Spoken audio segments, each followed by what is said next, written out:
នៅក្នុងវីដេអូនេះខ្ញុំនាំបងប្អូនទៅទស្សនាពីទស្សនីយភាព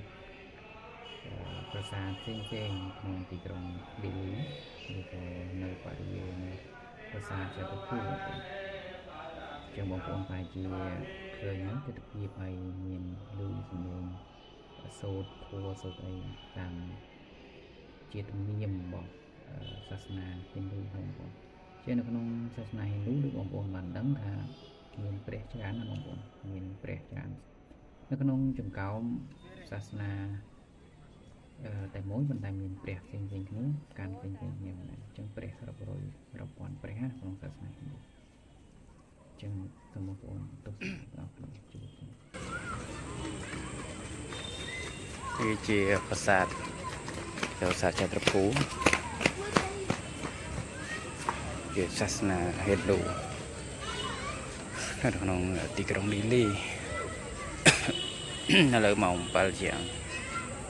រឿងនឹងងឹតបាត់ហើយទំងឹតមិញដែរម៉ោង7ជាង8បានងឹតមែនតើម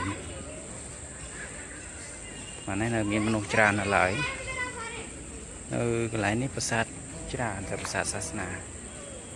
នៅក្នុងមិញហ្នឹងប្រាសាទប្រមាណឥឡូវមកកន្លែងនេះប្រាសាទ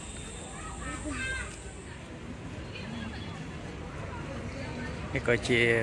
ប្រាសាទសាសនាហិណ្ឌូដែរទៅនៅក្នុងនេះមិញខ្ញុំបានចូល3ទាំងប្រាសាទមួយនេះទៀត3គឺនៅនេះច្រើនណាខ្ញុំចូលត្រួសមិញតែខ្ញុំមិនស្គាល់ឈ្មោះមិនដឹងឈ្មោះអីតែប្រាសាទច្រើនណានេះហើយគេ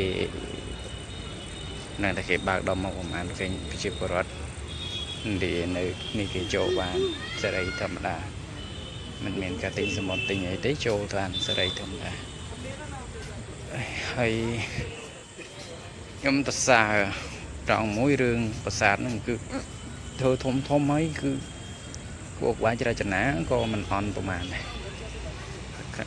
គឺជាប្រាសាទធំគេខ្ញុំមិនសូវហ៊ានថតដែរទេខ្លាចតែគេឲ្យថតវីដេអូឬក៏ជាសេះចាំមើលទៅដល់កន្លែងប្រាសាទធំ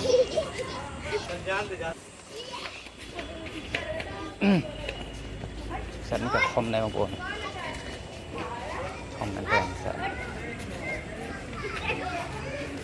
សាទទាំងអស់នេះគឺនៅក្នុងបរិវេណគេថាចតុភូមិទាំងអស់នេះ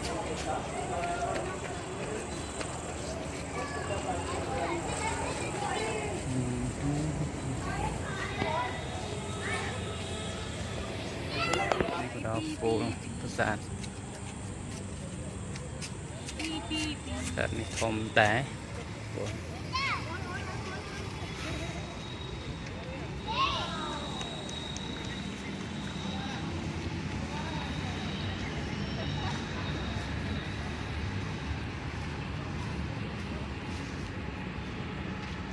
នេះប្រា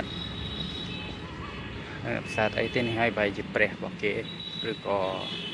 រៈរបស់គេបងនេះក្នុងនេះណាខ្ញុំអត់ដឹងគេบอกឃើញប្រាសាទប្រមាណហ្នឹងគឺឃើញមានរូបគាត់ទាំងអស់ក្នុងប្រាសាទអី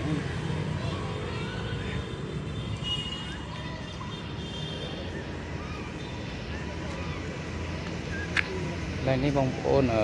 ប្រាសាទមួយទៀតដែលខ្ញុំទៅចេញមិញហ្នឹងអត់ពីនេះទៅឃើញហនុមានបងប្អូនរូបហនុមានប៉ុណ្ណាហើយពេលនេះយើងជិះមេត្រូមកពេលខ្ញុំជិះមេត្រូខ្ញុំអត់មកពីក្រោមឃើញហនុមានហើយពេលមកនេះទៅច្បាស់ច្រេញហនុមាននេះបងប្អូនមើលប្រាសាទគឺប្រាសាទគេធំហើយពូបាយរចនាក៏មិនអន់ឲ្យប្រមាណបងប្អូនពូបាយរចនាចិត្តទៅជំនឿរាបកាយបងប្អូនរឿងសំណងការសាងសង់អីនេះ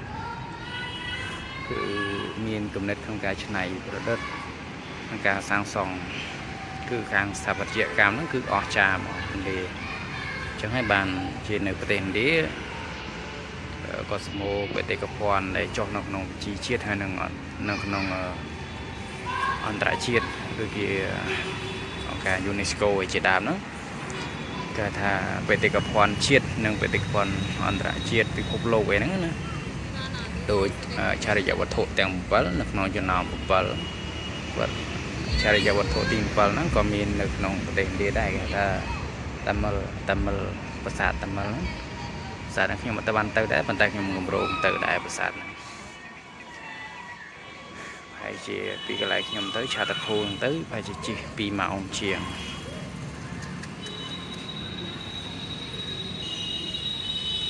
ចឹងប៉ុណ្ណឹងបងប្អូនដោយសារតែម៉ោង8ហើយខ្ញុំទៅត្រឡប់ទៅកន្លែងវិញដើរពីកន្លែងទៅហើយជា4-5នាទីដែរទេអេដើរលេងហើយជាជិត10នាទីទៅ